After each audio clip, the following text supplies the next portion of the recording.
I never thought I'd write this here, but that night, right in the middle of our family dinner, my mom looked me straight in the eyes and said, "You are the biggest disappointment of my life." I'm Nathan. Everyone calls me Nate. 33, living in Portland, Oregon. I'm a systems engineer. Comfortable enough, not rich, not struggling. My dad passed away 6 years ago from a stroke. After the funeral, I became the one who drove Mom to appointments, changed light bulbs, fixed leaky faucets, managed bills, and played her free chauffeur to and from church. My sister Lydia is 28, living in Los Angeles, chasing some vague creative career. Extra work one week, selling vintage clothes online the next. My kid brother Jacob is 24, finished community college and tends bar at night. To outsiders, we look like a normal middle-class white American family. To me, we're a bunch of people trying to tread water in a leaky pool. Everyone thinks they're about to sink, but we still pretend we're relaxing. My mom, Susan, isn't the type to say cruel things.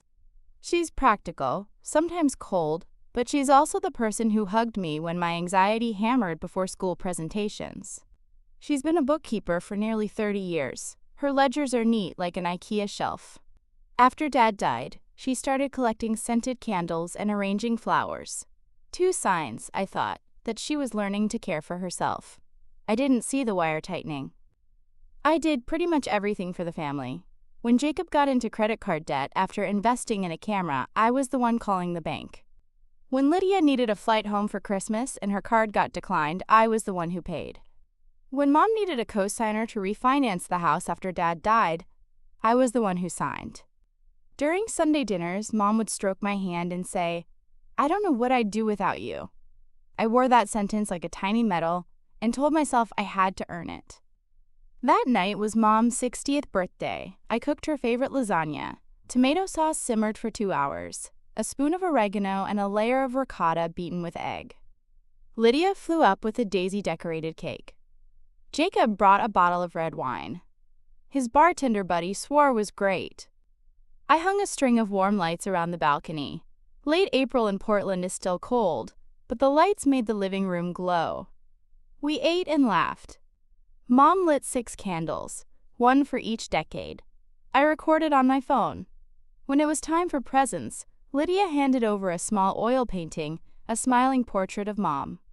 I gave her an envelope with a check covering 3 months of homeowner's insurance, plus a whale-watching voucher in Newport she'd mentioned. Jacob gave a necklace with an S pendant. Everything was fine. Until Lydia sipped her wine, put on that half-joking, half-serious tone, and said, "Mom, if you had to pick which of us gives you the biggest headache, who would it be?" Jacob burst out laughing. I forced a chuckle, ready to change the subject. But Mom set her glass down and stared past us, the way she stares through people when she's balancing numbers.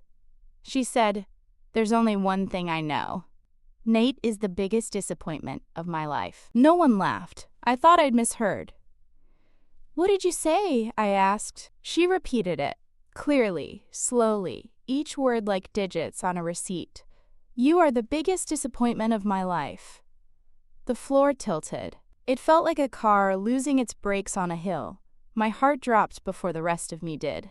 Jacob choked on his wine. Lydia's eyes went wide, then she looked away. I asked, in a voice that sounded like it belonged to someone else, "Why?" Mom shrugged like it was self-evident. "You do everything, but you never do it out of love. You do it to control." If there had been a mirror, I'm sure I would have seen my face as pale as milk. I wanted to laugh it off, but my throat was cement. I snapped back, reflexively. "I paid the house bills. I stayed in this city for you. I turned down a job in Seattle just to be close. If I'm controlling, then I'm controlling so nobody gets evicted." Mom looked at me, calm. "Exactly." Dinner shattered. I stood to clear plates. My hands shook so hard, I dropped a fork with a clang. Lydia went silent. Jacob stepped onto the balcony for a smoke. Mom sat there, turning the S pendant in her fingers like it was just a piece of metal. I drove back to my apartment near midnight. No music, no heat. Portland misted. I parked and sat in the dark, staring at the red dot on my phone. The birthday video frozen right before that sentence. I didn't hit play. I knew that if I heard it again, it would calcify into an unarguable truth.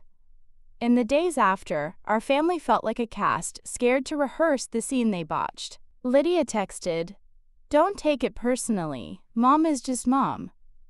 Jacob called, "Bro, mom's stressed about money. Next time, don't throw a check on the table like that. Looks like charity." His words pricked like a hypodermic, small, sharp, precise. I realized the way I gave gifts, always paid invoices, could feel like a silent indictment. I started wondering, what if Mom was right? The next Saturday I went to Mom's. I brought tulips and a banana bread. Vanilla candles scented the house. She sat at the dining table with a stack of papers. I inhaled and went straight in. "About the other night, can you explain?" She exhaled. "Nate, you're capable, but you hand out favors like you're writing checks for people's feelings." "You buy peace of mind," I answered, trying not to raise my voice. "And what do you sell, Mom?" Her brow creased. Softer, I said, "You sell me a sentence someone once sold you." She froze. A shadow of something old crossed her face. For the first time, I saw her glance down at her chest the way you do when you remember you've hidden something there. She stood, went to her bedroom, opened the closet. A minute later, she came back with a small mint blue tin box. I knew that box, her stamp box, where she kept photos, postcards, a few yellowed letters. She opened it, took out a folded cream-colored sheet, and set it in front of me. "Your grandmother wrote this when I decided to marry your father," she said quietly. I unfolded the letter. Neat, thin penmanship, the kind you get from practicing with a fountain pen. I read a few lines and felt a hand tighten around my heart. Halfway down was a sentence on its own. "You are the biggest disappointment of my life." In parentheses, Grandma had added, "Because you chose a man who will make you suffer your whole life." Dated 1983. I folded it and sat still. The fridge hummed behind us. Mom crossed her arms. In the steady tone of a bookkeeper, she said, "I married your dad anyway." Your grandmother never said those words again, but they stayed in my head like a crooked nail I couldn't pull out. Whenever I felt insecure, I heard them. "On my birthday, you laid that check on the table." I looked at it and heard that exact sentence, and I said it out loud. I wanted to hug her and also walk out. "So what do you actually see when you look at me?" I asked. She was silent. After a while, she said, "I see myself in you. A need to control because we're scared. And I'm tired of being scared. Fear ate my marriage. It ate the years I should have been softer with your father. When you do everything for me, I feel shoved back into dependency. I hate that feeling." I didn't know whether to cry or laugh. The conversation slid into the practical. "What do you want then?" I asked. "I want to pay my own bills, even if they're late," she said. "I want you to ask me what I need before you help. I want you to stop turning love into receipts." I ran a finger over a crack in the wooden table. "I'm sorry for trying to trade love through my bank account," I said. "I did it because it felt safest." She nodded, eyes wet. "I'm sorry for using a sentence that doesn't belong to you." We made a new plan. I helped her switch to an easier online bank, set up auto pay for the crucial bills. I put a Tuesday check-in on our calendars, 15 minutes, where we don't talk about money. I text Jacob once a week, not to check his balances, but to ask if the bar was busy last night. I called Lydia and asked her to send Mom one photo every Thursday. Anything. A flower bush, a latte, a corner of Venice Beach. That was the logical part. The feelings were messier. The sentence was like a stain on a wall. You scrub it, and in the afternoon light, it's still faintly there. One day, driving to Mom's, I passed an insurance billboard that said, "You're not a disappointment." And I laughed because the universe loves a bit. When I arrived, Mom was changing the kitchen light bulb. She stood on a chair, gripping the bulb, a newspaper spread under her feet so if it dropped, it wouldn't shatter. A part of me wanted to say, "Let me." I kept my mouth shut. I stood next to her and held the chair steady. She twisted the bulb, flipped the switch. The light popped on. We both blinked and then laughed. Things felt like they were mending. Until a week later, Lydia called, voice shaky. "Did you say something to Mom?" She called and told me to stop crowdfunding my new collection. She called me a leech. I thought about Lydia's finances, the times I'd wired money because orders got suddenly refunded. "Are you using Mom's card?" I asked. Silence stretched one beat too long. "Just a few hundred," she said. "I'll pay it back." I hung up, my chest hot. I called Mom. She sighed. "Lydia used my card a few times. I only noticed on the statement. She says it's a temporary advance." "What do you want me to do?" I asked. "Nothing," Mom said. I bit my lip. "Mom, we talked about boundaries. This is one." Silence. Then, "Text your sister, but don't make the hard call for me. Let me call. This one is mine." I hung up, still shaking. I texted Lydia, "Mom's going to call. Please hear her out." She left me on read. 3 days later, Mom told me during our Tuesday check-in that she'd spoken to Lydia. She canceled the card and set up a payment plan. No messy theatrics, just a firmness I'd never seen in her. I'm learning to step back. It sounds simple and feels like quitting caffeine. My income last month, same. My schedule, same. But I'm trying to fix less. One day she texted, "Printer won't work." I almost rushed over. Instead, I video called and told her to unplug it and plug it back. She did. It worked. And she giggled like a kid who just tied her first shoelace. And I wondered how many years I'd accidentally robbed her of that shoelace joy. Then came the twist I didn't expect. Jacob got a call from the cops after a bar scuffle. He rang me at 1:13 a.m., voice ragged. "Bro, I need you." I drove to the station to pick him up. He reeked of booze, eyes red. On the way home, he mumbled, "I hate you because you're too good at everything. With you around, I don't have to grow up." The wet road smeared the lights, and I asked, "Do you want to grow up?" He was quiet, then said, "I guess. But don't drag me." "Don't drag me" stuck like gum. For the first time, I understood my love often felt like life jackets I forced onto people who hadn't learned to swim. The next morning, Mom called. "How's Jacob?" I told her. She sighed. "I want to try the new way. Let me talk to him first." An hour later, Jacob texted, "Mom made me sign up for an anger management class. Also, I'm paying the fine myself." I blinked. We'd started a new dance, awkward but real, each of us taking responsibility for our own feet. Forgiveness might be the hardest part.